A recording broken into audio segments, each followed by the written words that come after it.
afternoon. I'm so pleased to be here. I want to really thank Father Eamon and the Nazareth Family Institute and Peter for inviting me. As you can hear, I'm American from Florida. I'm just so pleased that I've been invited to speak on this topic, which I think is so important. We've heard a lot about the centrality of love to Humanae Vitae, and what I hope to do now is to pause over this idea and to delve into it a little more deeply. I'm going to try to make this very accessible, but for those of you here who are philosophers and theologians, I think what I'm going to offer is really a strict metaphysical argument showing why the spousal act has to include both dimensions, the unitive and the fruitful.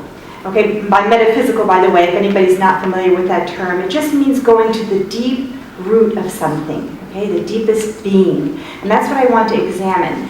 Now, there are two cornerstones, I think, that you see at work in the encyclical. I'm going to only choose a few passages, but I hope that as you read it, you keep this in mind, okay? The one is the nature of love. One has to understand the nature of love to understand the teaching. And the second is the embodied nature of the human person.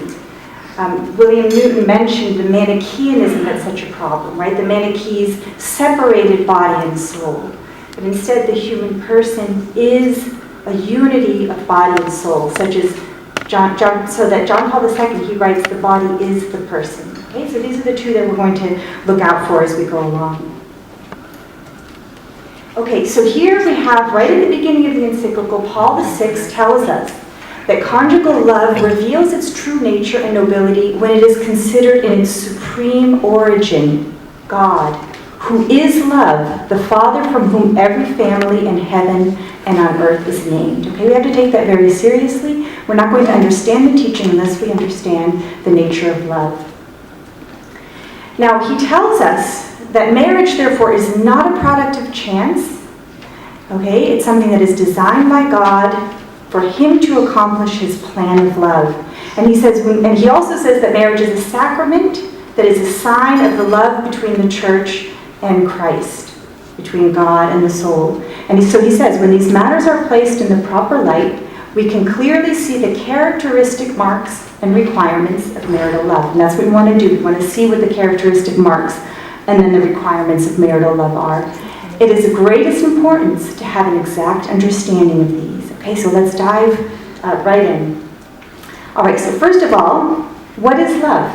Okay, it's one thing, but it's made up of three elements. The generosity of self-gift, and then the receptivity to that self-gift.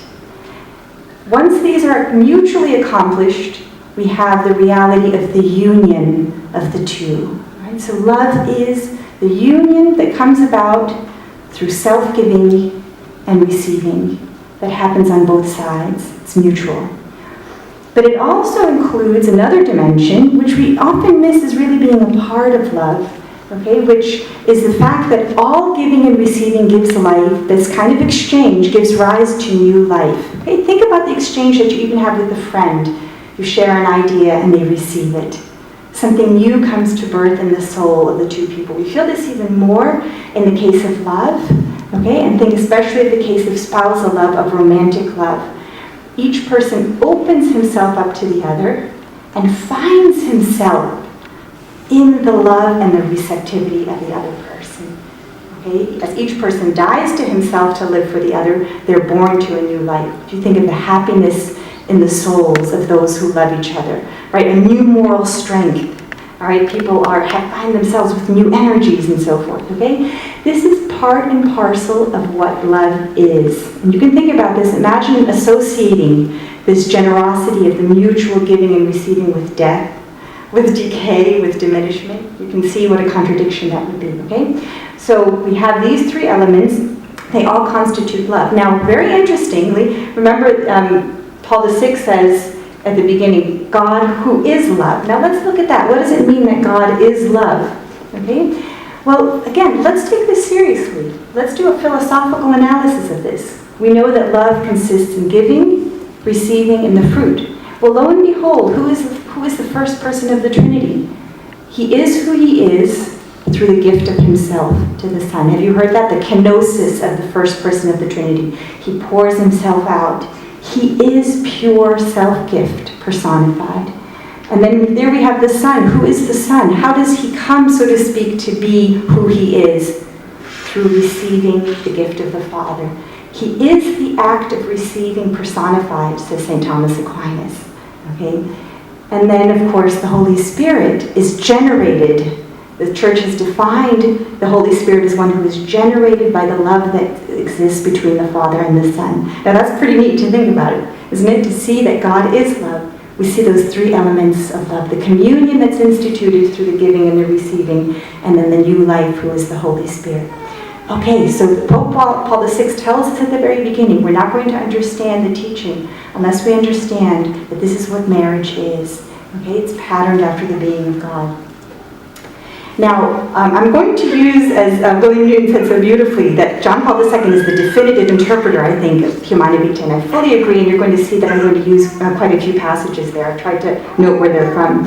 So now, this love, as we know, within the Trinity, by a free choice of God, by a purely generous gift, goes outside of itself and brings into existence new creatures, new beings, finite souls, that he will then, the very meaning of their existence is to respond to the love that he gives through their creation. Okay? Now, before creating man, the Creator withdraws, as it were, into himself in order to seek the pattern and inspiration within the mystery of his own being. Okay? He's about to create man. And it's very, very, very sweet the way John Paul II put it. He says he pauses, he creates the rest of the world, and then he pauses and he withdraws, and he looks into his own being. He's going to find the inspiration for who and what man is in the mystery of his being, which is here shown as the divine we. And so we find in Genesis, God created man in his own image. In the image of God, he created him, male and female, he created them. Okay, now I have a question for you. Are angels created in the image and likeness of God? No. Oh, goodness. Okay. Well, actually, you all are way ahead of me, because that's going to be the answer that I'm going to give. But I was going to actually say yes and no. Okay. Now, are they rational beings that are made for love? Yes. That sounds an awful lot like God, right? God does seem to be the pattern for their being. So in some sense, they are in his image. But this is where we have a tremendous mystery. The human person is actually going to image God in some way more closely than the angels. Very extraordinary, okay? And they're lower beings than angels. Angels are much more powerful, and perhaps some of the theologians say that this is the temptation of Lucifer, that he failed. He saw that the second person of the Trinity would become this lowly being, a human person, take on the nature of this being that's much lower than the angels, okay? God, in a sense, hands over the creation of creatures to his creatures. Okay? We are co-creators with God, but one can even say that God is co-creator with us. Okay? Because John Paul II says, through their free cooperation, all right, so for their three choices that they initiate, that God then appears and creates a human person. Okay, now, here's a question, a philosophical question for you. Can a creature bring into existence anything at all by his own power from nothing? Okay, so that one's pretty easy. It's very, very quick and easy. So now remember, creatures are going to be called, they're going to be called to being co-creators with God. Okay, that's meant literally. Okay, they're going to be obviously participating in an act that God performs, but they're real co-creators. Okay, but they can't create out of nothing. All right, now what if they were spiritual beings? We say, well, if they can't create out of nothing, they have to take something that they already have, right, and share it with another in love. Okay? They can't create out of nothing. Now, if a finite being, a creature, is merely spiritual, can they give a part of their soul and share it with another being and bring another being into existence? No. See, not. Okay, so God has this idea. He says, I have to give this being, this finite being, something that is really their own, that they can give away in love. It's really part of them, but that they can also share. And so he comes up with the idea of a human body. And he creates now rational, spiritual, immortal beings that are a union of the material and the spiritual, that are made up of body and soul. Okay, and now we're beginning to go into the second cornerstone. Okay, we've discussed love, and we're getting into the second cornerstone. What does it mean that you have a spiritual being that actually is united to matter? It's an embodied being. Paul VI tells us, this love is first of all fully human, and therefore both of the senses and of the spirit. Now this is kind of extraordinary. The love is going to be incorporated into the bodily dimension of the person. Now would we at first sight think that matter can be combined with love? It seems kind of strange, doesn't it? Right? Matter is inanimate, unspiritual, and so forth.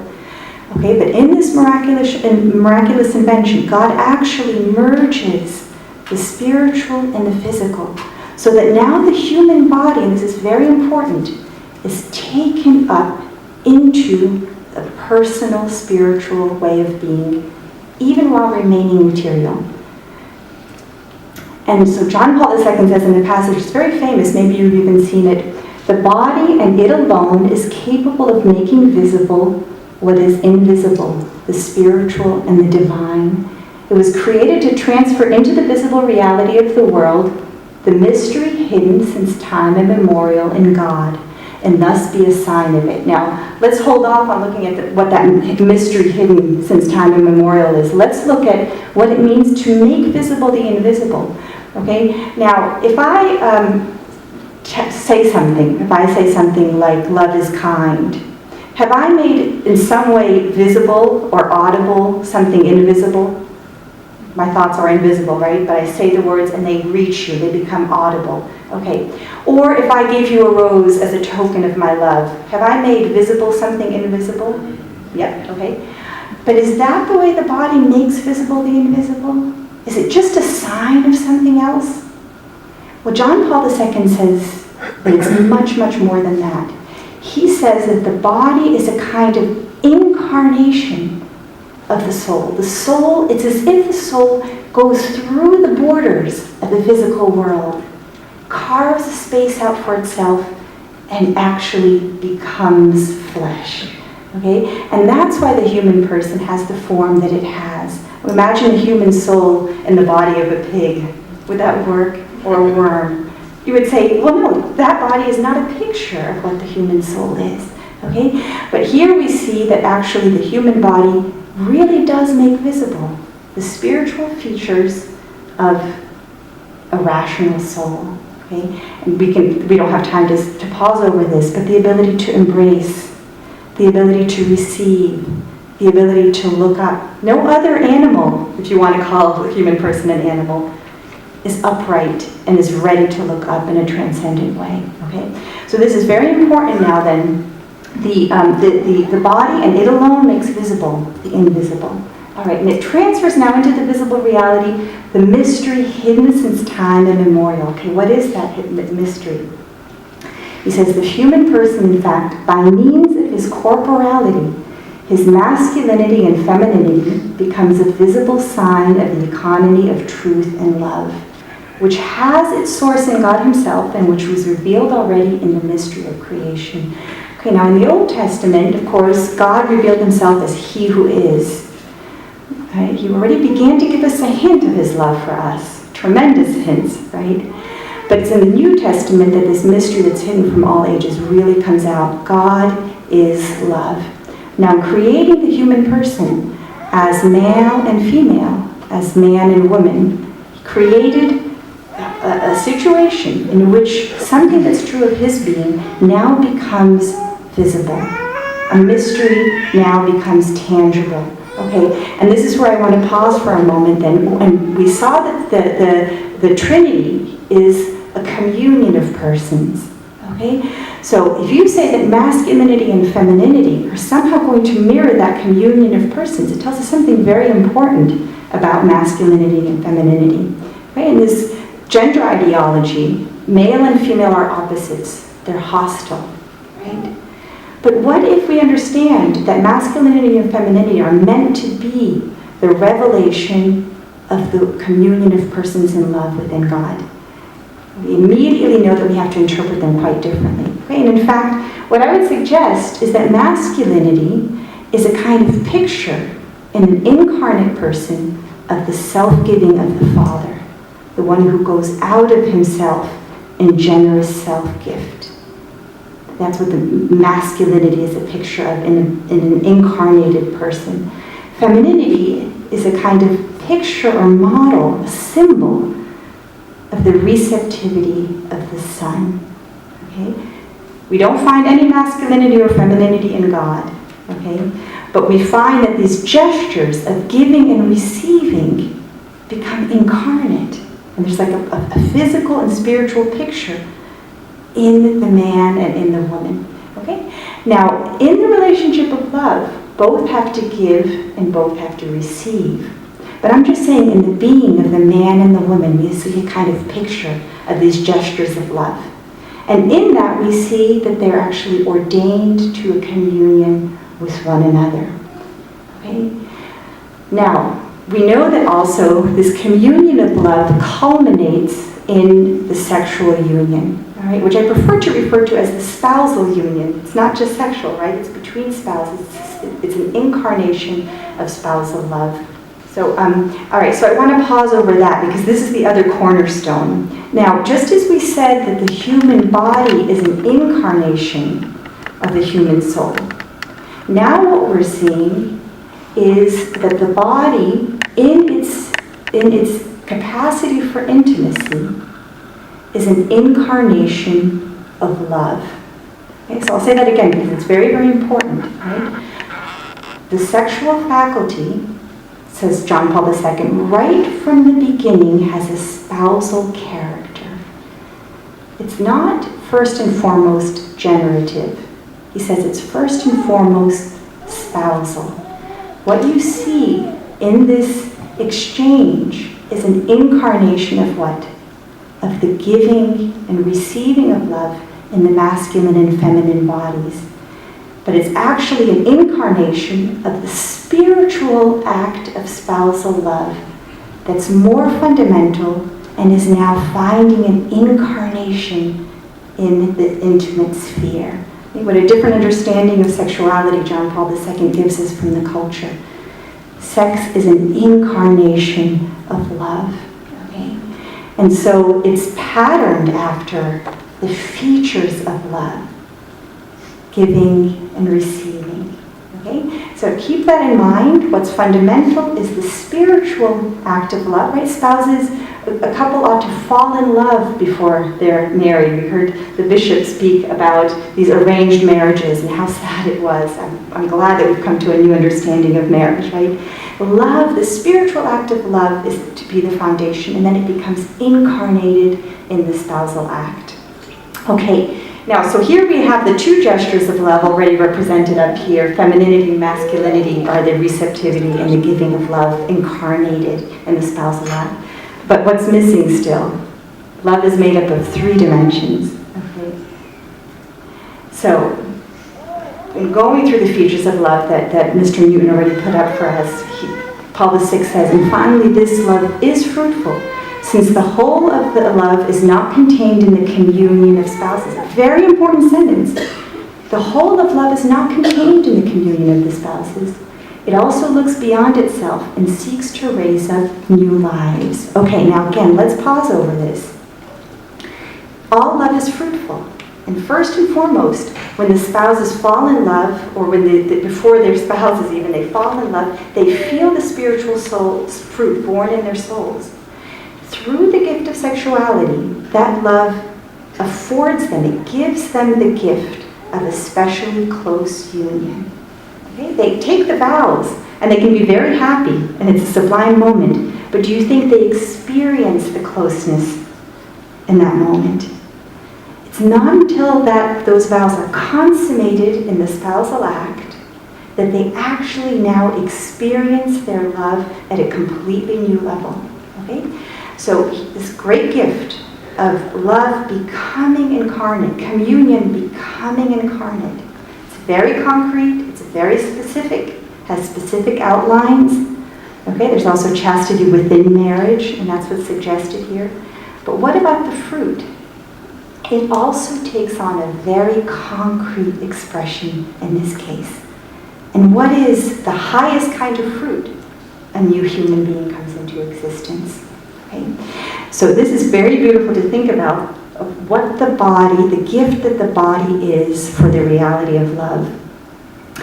Benedict XVI teaches, I love this quote from Deus Caritas as he says, Christian faith has always considered man a unity and duality, a reality in which spirit and matter compenetrate, I think he invented that word,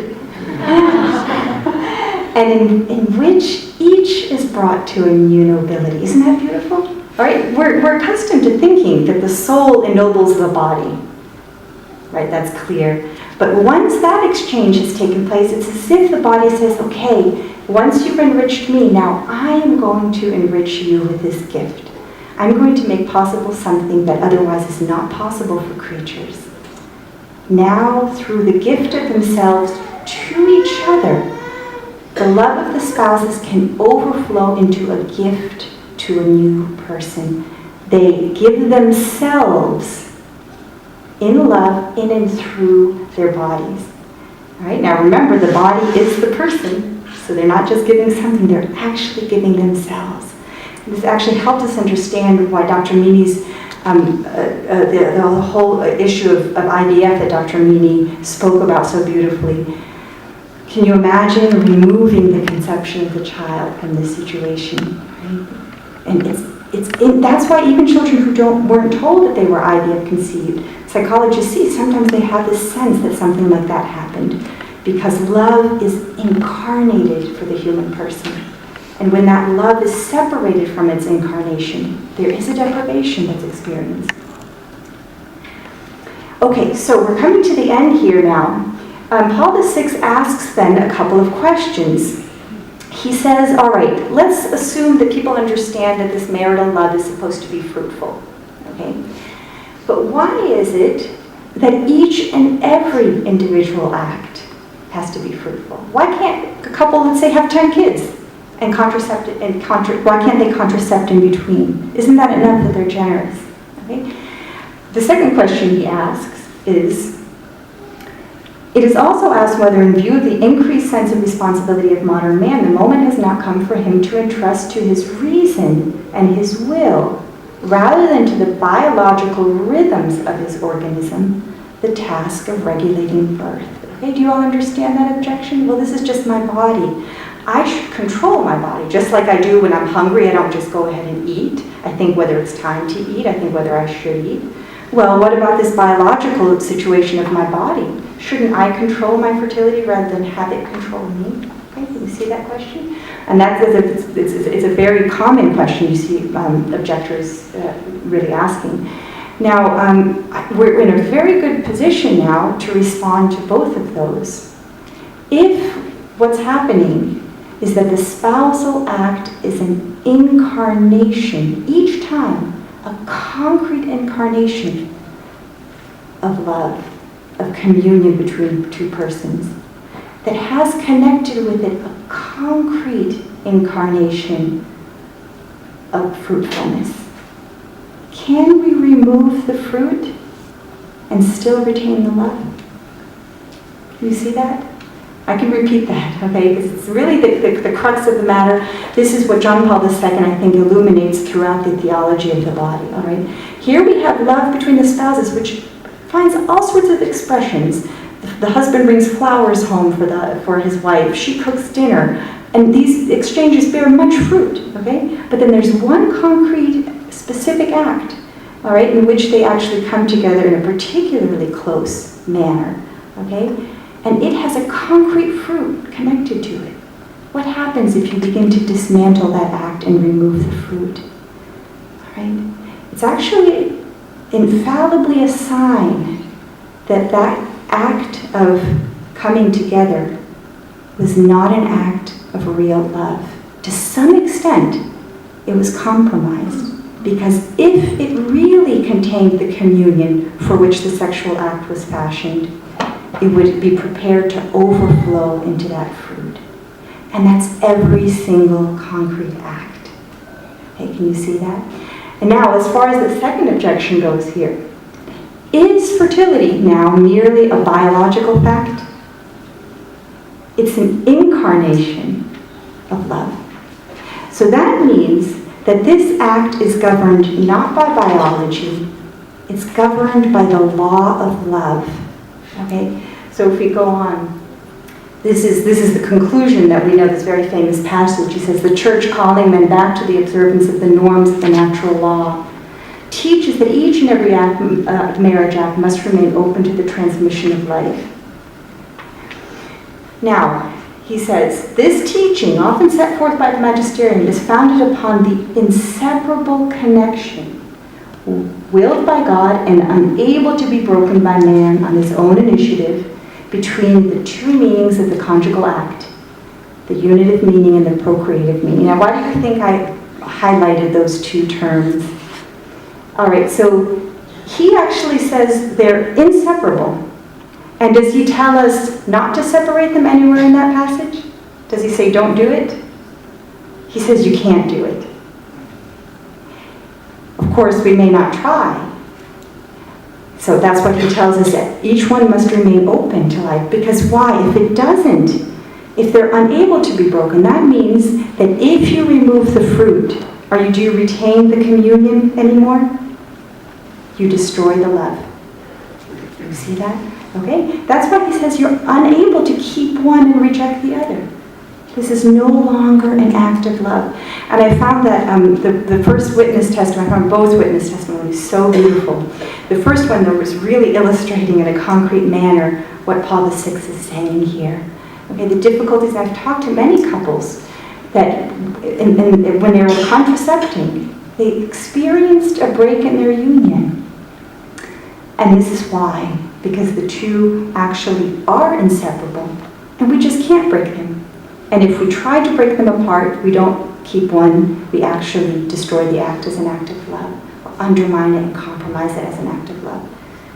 Okay, so here that's it. Well, I'm coming to the end. Here's the diagram. This is what love is. Okay, it's not that. That's what people very often think. They think it's giving and receiving in the union, and then outside of it, it goes outside of it to some extent, to whatever extent it wants to, and it bears a fruit. That's not the case. This is what love is.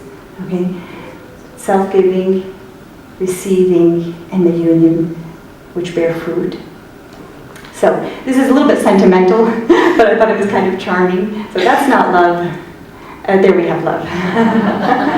So in the family there appears a new unity in which the relationship of communion between the parents attains complete fulfillment. I know this was a little bit whirlwind, but now you can see this is a very strict philosophical truth. Love isn't complete, okay? And in this incarnation, it requires an openness to the gift of the child. The communion of persons is drawn in a certain sense from the mystery of the Trinitarian we. Okay, and conjugal communion then also refers to it. The family, which originates in the love of man and woman, ultimately derives from the mystery of God, and we already saw that. Okay, so I just want to end this passage on the Eucharist. It strikes me that it can in some way also apply to this very difficult teaching of the Church on contraception, very difficult for the fallen human person. Christ is here referring to the Eucharist. Okay? We know the Church calls the Eucharist the source and summit of the Church's life. Okay? It's a very, very high point in Scripture. Christ is going to leave his body and blood for us as a token of his love. His real presence will be there. Okay? Now, many of his disciples, when they heard it, said, this is a hard saying. Who can listen to it? Sounds a lot like what people say when they hear contraception. Might it be that the teaching on contraception has an analogous central role in God's natural plan for the human person? Might it be that it's also as important on a natural level for us as is the teaching on the Eucharist? I don't want to make too much of it, but there's, I think, an analogy here. But Jesus said to them, "Do you take offense at this? The words that I have spoken to you are spirit and life." Many of his disciples drew back and no longer went about with him. And Jesus said to the 12, "Do you also wish to go away?" And Simon Peter answered him, "Lord, to whom shall we go? You have the words of eternal life." And we heard in the witness testimonies that anything that's worthwhile is going to be difficult, right? And it's also true of this teaching. It's a life-giving teaching. It means we have to take up our cross and follow Christ. All right, and I think the first witness testimony was so important. I'm so sorry that I don't know your name, but it was said that without Christ we can't do this. And I actually think that that's probably the case. There are people who, people who think that it's unhealthy to use contraceptives and try to use the rhythm method. So I know that it's possible, but I think that by and large we really do need the grace of Christ, and so the evangelization needs to be pretty big, not just on contraception, but also bringing people back to the life of Christ. And we always have then the Holy Family as sort of our model and as the source of grace. So thank you very much.